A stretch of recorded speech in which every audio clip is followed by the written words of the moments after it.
Hello বন্ধুরা, study motivation YouTube চ্যানেলে তোমাদের সকলকে স্বাগত। আজকে আমি ক্লাস 6-এর বাংলা সাহিত্য মেলা বইয়ের ভর দুপুরে কবিতাটির অনুশীলনের সমস্ত প্রশ্ন উত্তর করিয়ে দেব। তোমাদের বইয়ের সব অনুশীলনের প্রশ্ন উত্তরগুলোই আমি ধীরে ধীরে করিয়ে দেব, তাই ভিডিও ডেসক্রিপশানে লিংক দেওয়া থাকবে এবং প্লেলিস্টও করে দেওয়া থাকবে, তোমরা সেখান থেকে দেখে নিও। 3 নম্বর পৃষ্ঠায় হাতে কলমে দেওয়া রয়েছে 1-এর 1 দাগ। নীরেন্দ্রনাথ চক্রবর্তীর জন্মস্থান কোথায়? উত্তর: নীরেন্দ্রনাথ চক্রবর্তীর জন্মস্থান বর্তমান বাংলাদেশের ফরিদপুর জেলার চান্দ্রা গ্রামে। 1-এর 2 দাগ। তার লেখা দুটি কাব্যগ্রন্থের নাম লেখো। উত্তর: নীরেন্দ্রনাথ চক্রবর্তীর লেখা দুটি কাব্যগ্রন্থের নাম হল নীল নির্জন, কলকাতার যিশু। 2 নম্বর, নিচের প্রশ্নগুলির একটি বাক্যে উত্তর দাও। 2-এর 1 দাগ। অশ্বত্থ গাছকে পথিকজনের ছাতা বলা হয়েছে কেন? উত্তর: ছাতার মতোই অশ্বত্থ গাছটি তার অনেক শাখা প্রশাখা বিস্তার করে পথিকদের রোদ ও বৃষ্টি থেকে রক্ষা করে, তাই অশ্বত্থ গাছটিকে পথিকজনের ছাতা বলা হয়েছে। 2-এর 2 দাগ। রাখালরা গাছের তলায় শুয়ে কি দেখছে? উত্তর: রাখালরা গাছের তলায় শুয়ে আকাশে ভাসমান মেঘেদের আনাগোনা দেখছে। 2-এর 3 দাগ। নদীর ধারে কোন দৃশ্য কবিতায় ফুটে উঠেছে? উত্তর: নদীর ধারে শুকনো খড়ের আটি বোঝাই করা নৌকা বাঁধার দৃশ্য কবিতায় ফুটে উঠেছে। 3 নম্বর, একই অর্থযুক্ত শব্দ কবিতা থেকে খুঁজে নিয়ে লেখো।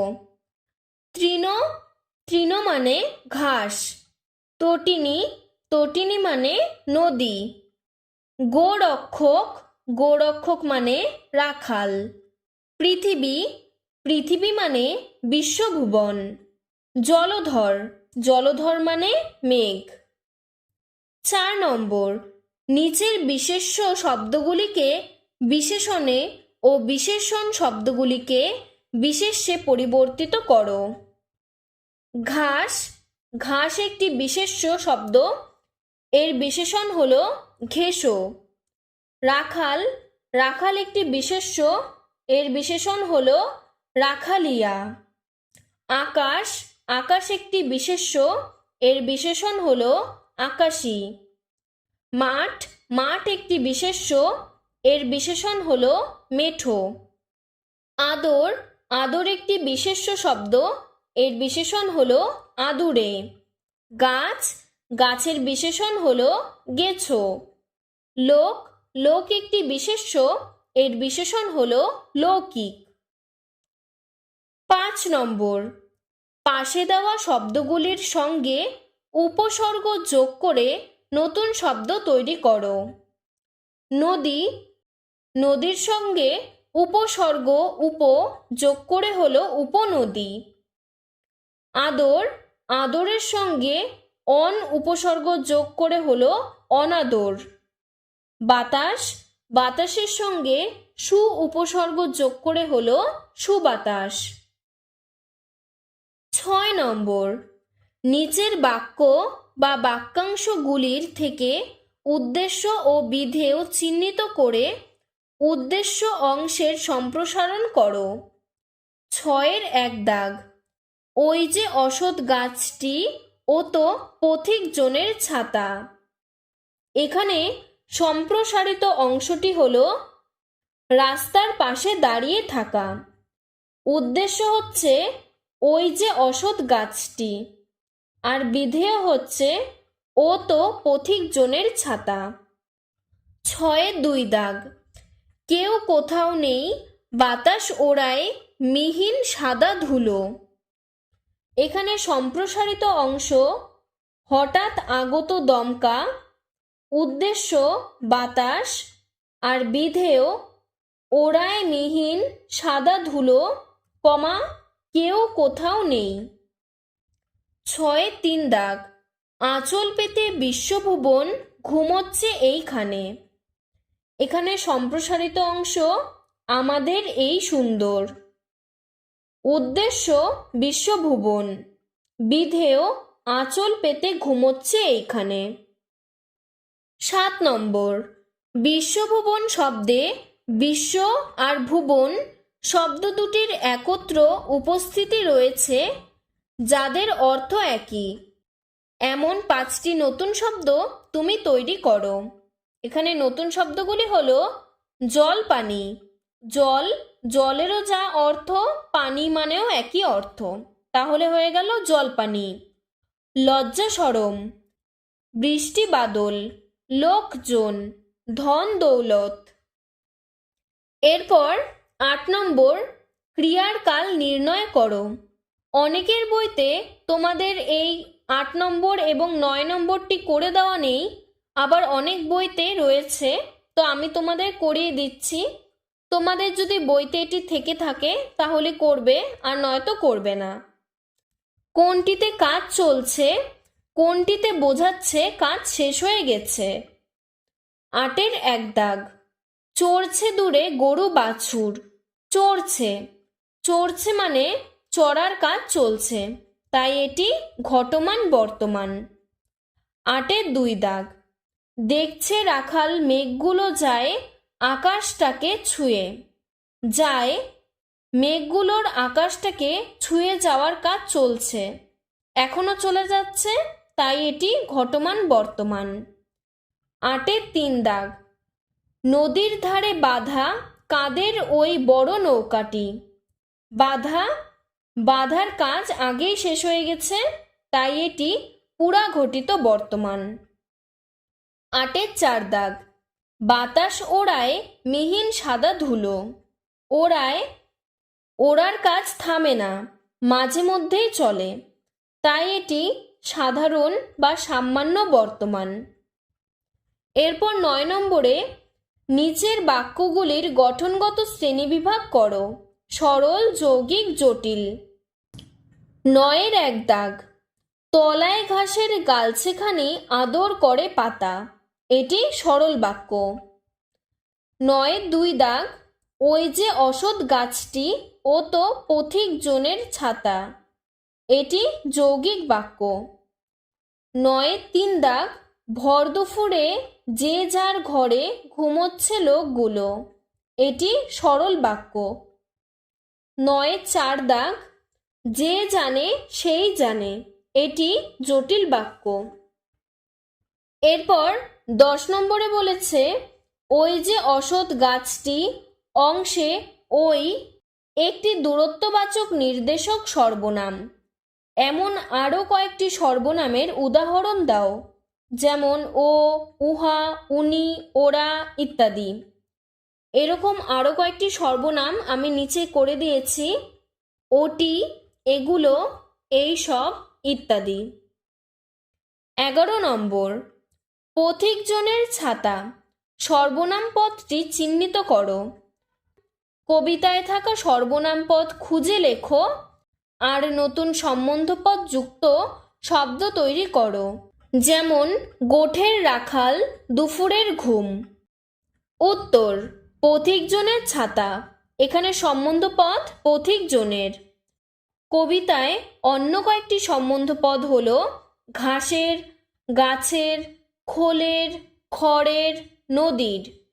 এমনই আরও কিছু সম্বন্ধ পদ যুক্ত শব্দ হলো শিক্ষকের উপদেশ, বাবার সম্পত্তি, দেবতার দান, মাথার ঘাম, ত্বকের রোগ, রবীন্দ্রনাথের গল্প।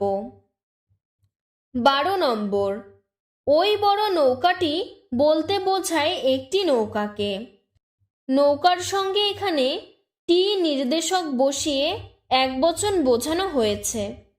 এরকম একটি মাত্র একবচনের রূপ বোঝাতে হলে কোন কোন নির্দেশক ব্যবহৃত হতে পারে তা উদাহরণ দিয়ে লেখো।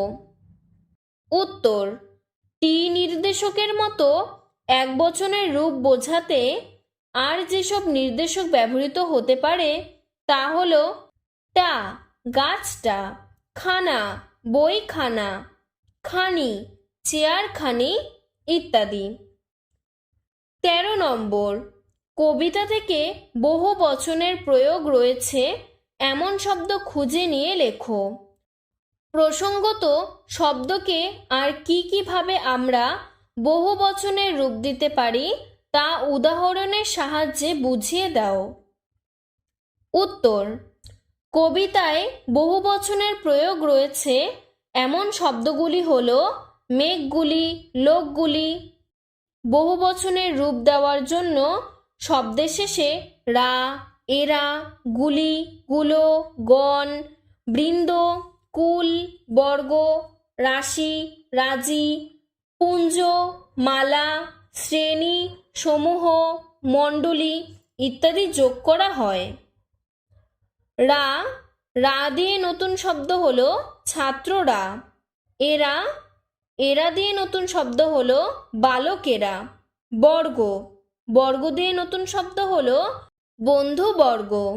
গণ গণ দিয়ে নতুন শব্দ হলো সদস্যগণ।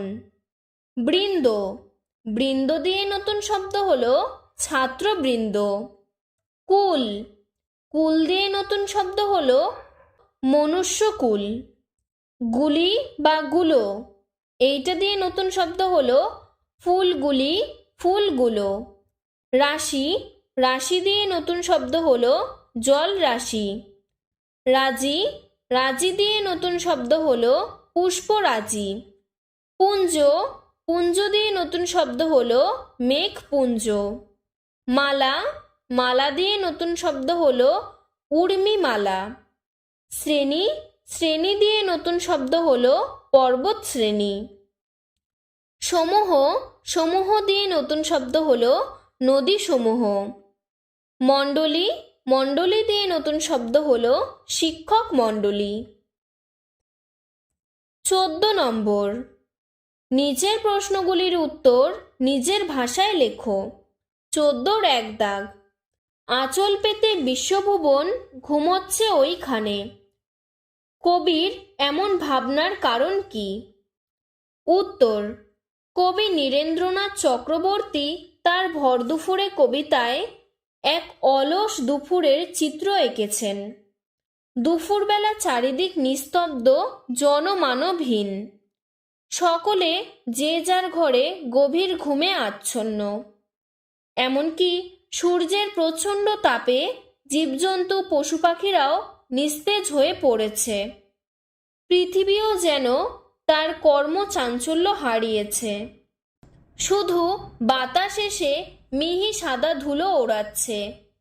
এমন দুপুরের মানুষজন, পশু পাখি, গাছপালা সহ প্রকৃতির এই স্তব্ধ নিশ্চল হয়ে থাকা দেখেই কবির মনে হয়েছে সমস্ত বিশ্বভুবন যেন সব কিছুকে ভুলে নিজেই আঁচল পেতে গভীর ঘুমে আচ্ছন্ন।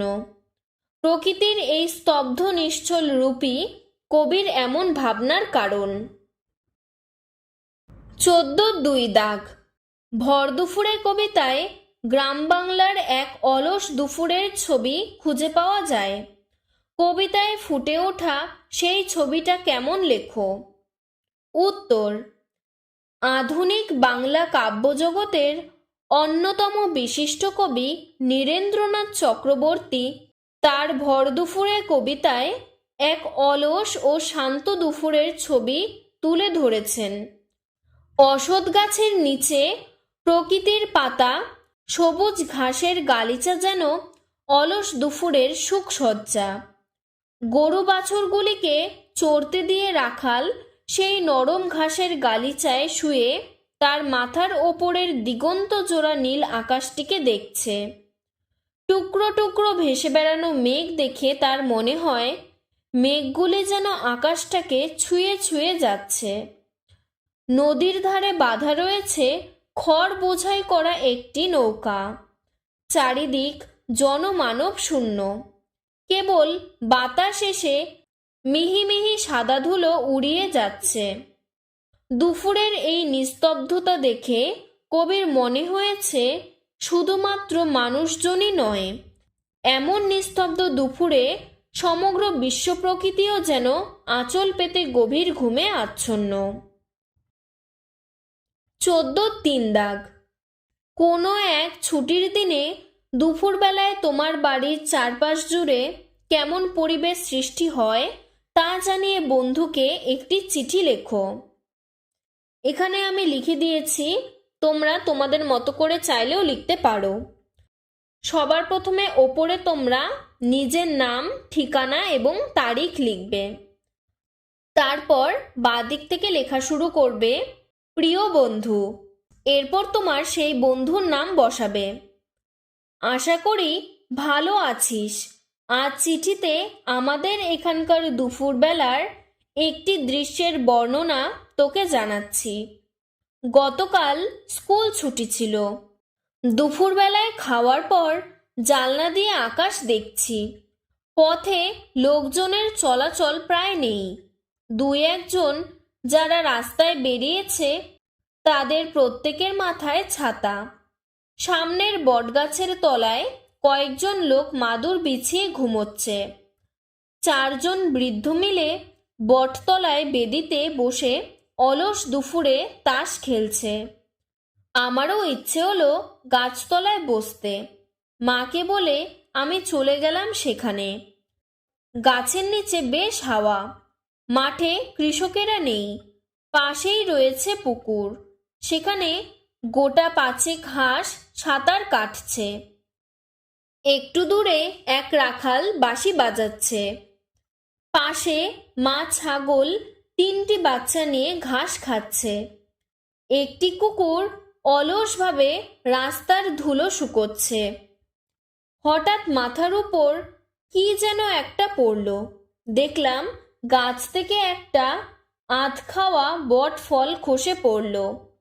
দূরের দিকে তাকালে মাঠের সীমানায় দিগন্ত রেখা দেখা যাচ্ছে। এই সব দেখতে দেখতে 4:30 বেজে গেল। সূর্যের তাপ কমার সঙ্গে সঙ্গে রাস্তার মানুষজনের চলাচলও শুরু হলো।